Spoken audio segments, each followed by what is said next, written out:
Hanya orang pilihan yang bisa meninggal dalam keadaan ini. Lihat cirinya. Pernahkah kita membayangkan bagaimana akhir hidup kita nanti? Apakah dalam keadaan baik, atau justru sebaliknya? Setiap jiwa pasti akan mati, tapi tidak semua orang mendapat akhir yang mulia. Ada satu jenis kematian yang sangat diidamkan para wali, ulama, dan orang-orang saleh.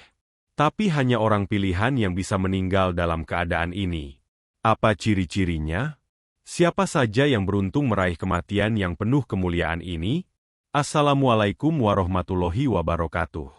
Sahabat YouTube yang dirahmati Allah, semoga hari ini menjadi berkah untuk kita semua. Sebelum kita bahas lebih dalam, yuk bantu support channel ini dengan klik tombol like, subscribe, dan nyalakan loncengnya, agar tidak ketinggalan video Islami penuh hikmah lainnya. Dan jangan lupa tuliskan komentar dan sholawat di bawah sebagai bentuk cinta kita kepada Nabi Muhammad Shallallahu Alaihi Wasallam. Kematian bukanlah akhir dari segalanya, melainkan pintu gerbang menuju kehidupan abadi. Namun, yang lebih penting dari waktu kematian adalah bagaimana cara kita mengakhiri hidup ini. Dalam Islam, tidak semua kematian itu sama. Ada kematian yang membawa kehinaan dan penyesalan abadi. Namun ada pula kematian mulia yang disebut husnul khotimah, akhir hidup yang baik, dalam kondisi iman dan ketaatan yang utuh. Banyak orang beranggapan bahwa cukup dengan banyak ibadah, maka akhir hidupnya pasti baik. Padahal, husnul khotimah bukan hanya tentang berapa banyak amal yang dikerjakan, tapi tentang diterimanya amal dan konsistensi iman hingga hembusan nafas terakhir. Rasulullah Shallallahu Alaihi Wasallam pernah bersabda, "Sesungguhnya salah seorang dari kalian benar-benar mengerjakan amal ahli surga, hingga antara dia dan surga tinggal satu hasta. Namun takdir mendahuluinya sehingga ia beramal dengan amalan ahli neraka lalu ia masuk neraka." Hadis riwayat Bukhari dan Muslim. Hadis ini menjadi peringatan keras bahwa tidak ada jaminan seseorang akan wafat dalam keadaan baik, meskipun amalnya tampak mulia di mata manusia. Sebab, urusan akhir hayat adalah rahasia Allah. Ada orang yang sepanjang hidupnya terlihat biasa-biasa saja, namun di akhir hayatnya justru mendapat hidayah luar biasa dan meninggal dalam keadaan bersujud. Sebaliknya, ada pula orang yang tampak syalih, tapi wafat dalam kondisi sul khotimah karena kesombongan dan dosa tersembunyi. Karena itu, husnul khotimah adalah anugerah, bukan hasil usaha semata. Ia hanya akan turun kepada mereka yang jujur dalam keimanan, bersih hatinya, serta istiqomah menjaga hubungannya dengan Allah dan sesama. Maka mari kita tidak tertipu oleh amal lahiriah semata, tapi selalu periksa kondisi hati dan niat. Ciri orang yang akan wafat dalam husnul khotimah. Pertanyaan besar yang sering muncul adalah, bagaimana kita tahu seseorang akan mendapatkan husnul khotimah? Apakah ada tandanya? Jawabannya adalah, ya, meskipun tidak mutlak. Ada beberapa ciri yang sering dijumpai pada orang-orang yang beruntung wafat dalam keadaan husnul khotimah. Ciri ini bukan ramalan, tapi pengamatan dari kisah nyata, pengalaman para ulama, serta petunjuk dari hadis-hadis Rasulullah Shallallahu Alaihi Wasallam. Ciri pertama adalah istiqomah dalam ibadah, tidak peduli usia, waktu, atau kesibukan. Orang yang hingga usia tuanya masih semangat ke masjid, menjaga sholat 5 waktu, dan terus memperbaiki diri, biasanya akan dimuliakan oleh Allah di akhir hayatnya. Ciri kedua adalah menjauhi dosa-dosa besar dan menjaga lisan serta perbuatan. Mereka sadar bahwa kematian bisa datang kapan saja, maka mereka enggan menodai hari-harinya dengan maksiat atau perkataan buruk. Ciri ketiga, orang-orang yang membiasakan diri dengan zikir dan kalimat tauhid, terutama La ilaha illallah. Karena siapa yang terbiasa menyebut nama Allah dalam hidupnya, akan mudah menyebutnya saat maut menjemput. Bahkan dalam hadis disebutkan bahwa barang siapa yang akhir kalimatnya adalah kalimat tauhid, maka ia dijamin surga. Ciri keempat, wafat dalam keadaan sedang beramal saleh. Banyak orang wafat ketika sedang membaca Al-Quran, berzikir, berpuasa, bersedekah, bahkan ada yang wafat saat sholat. Ini semua bukan kebetulan, melainkan pertanda ridha Allah kepada hambanya. Dan ciri kelima adalah tanda fisik saat wafat, seperti wajah yang tersenyum, tubuh yang ringan dimandikan, dan aroma harum dari jasadnya. Ini bukan mitos. Banyak orang menyaksikan langsung keajaiban ini terjadi pada jenazah orang-orang saleh. Bahkan ada yang setelah dikuburkan, kuburnya tetap mengeluarkan wangi semerbak dan tanahnya tidak rusak meski waktu telah lama berlalu. Semua ini menjadi motivasi dan peringatan bagi kita bahwa husnul khotimah bukan sekadar doa, tapi buah dari kebiasaan hidup yang penuh iman dan ketakwaan. Di zaman yang penuh fitnah ini, kisah orang-orang saleh yang wafat dalam keadaan mulia adalah oase penyejuk hati.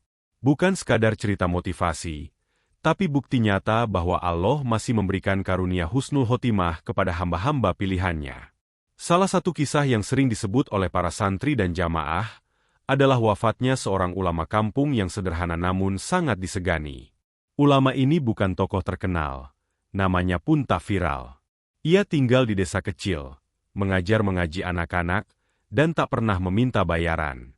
Setiap pagi ia menyapu masjid. Setiap malam ia sholat tahajud sendirian di sepertiga malam terakhir. Ia dikenal sabar, jarang berbicara kecuali yang bermanfaat, dan tak pernah terlihat marah meskipun diperlakukan tidak adil oleh sebagian orang. Suatu hari, setelah mengimami sholat subuh, beliau duduk di atas sajadah, berzikir seperti biasa. Namun pagi itu, ada yang berbeda. Tatapannya lebih dalam, wajahnya tampak lebih cerah. Tak lama, ia menghembuskan napas terakhir, dalam keadaan duduk menghadap kiblat, dengan jari telunjuk masih menengadah, dan senyuman yang begitu damai di wajahnya. Orang-orang di sekitarnya terkejut sekaligus terharu. Ketika jenazahnya dimandikan, tubuhnya terasa ringan dan tidak kaku. Bahkan setelah dimakamkan, banyak warga mencium aroma wangi yang tak biasa dari liang lahatnya. Sebagian mengaku mimpi bertemu dengannya dalam keadaan mengenakan jubah putih, dan mengatakan, "Tenanglah, aku sudah diampuni." Kisah seperti ini bukan hanya satu atau dua. Bahkan dalam sejarah para ulama besar seperti Imam Syafi'i, Imam Ahmad, dan para sahabat Rasulullah Shallallahu Alaihi Wasallam, banyak yang wafat dalam keadaan membaca Al-Quran, tersenyum, atau menyebut nama Allah di saat-saat terakhir. Itulah husnul khotimah, kematian yang diimpikan oleh orang-orang beriman, yang hanya bisa terjadi bila Allah meridai hambanya sepenuh hati. Tanda-tanda menjelang husnul khotimah. Kematian bukan datang tiba-tiba tanpa pertanda. Bagi orang-orang yang hatinya terhubung dengan Allah, ada bisikan-bisikan halus yang menjadi tanda bahwa ajalnya telah dekat. Namun bukan dengan ketakutan, melainkan ketenangan.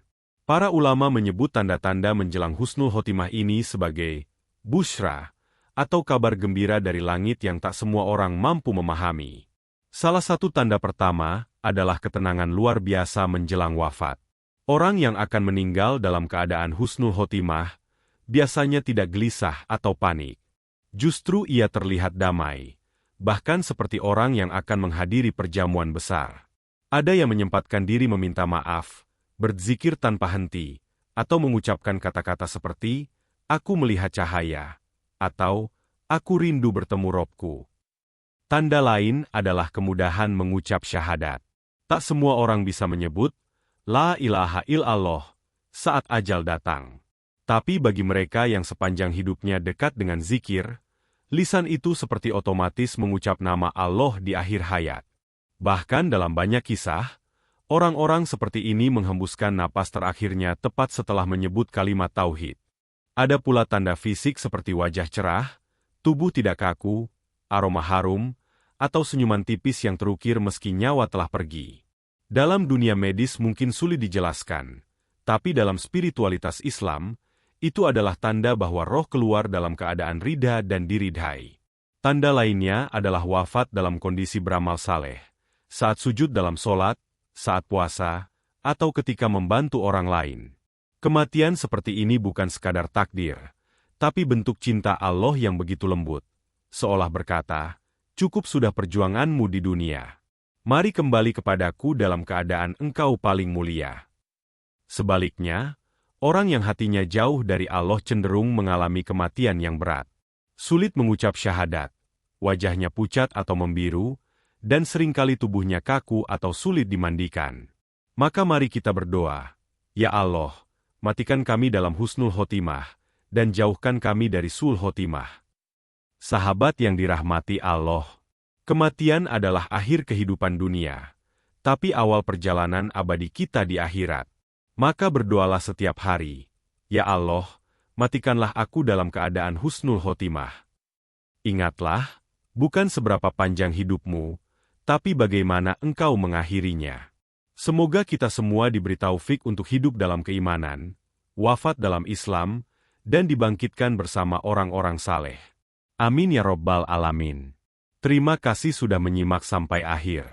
Jika video ini bermanfaat, silakan bantu channel ini berkembang dengan klik tombol like, subscribe, dan aktifkan loncengnya agar tidak ketinggalan video-video Islami yang menginspirasi. Silakan tulis sholawat atau doa husnul khotimah di kolom komentar sebagai bentuk harapan kita akan akhir hidup yang baik. Sampai jumpa di video selanjutnya. Wassalamualaikum warahmatullahi wabarakatuh.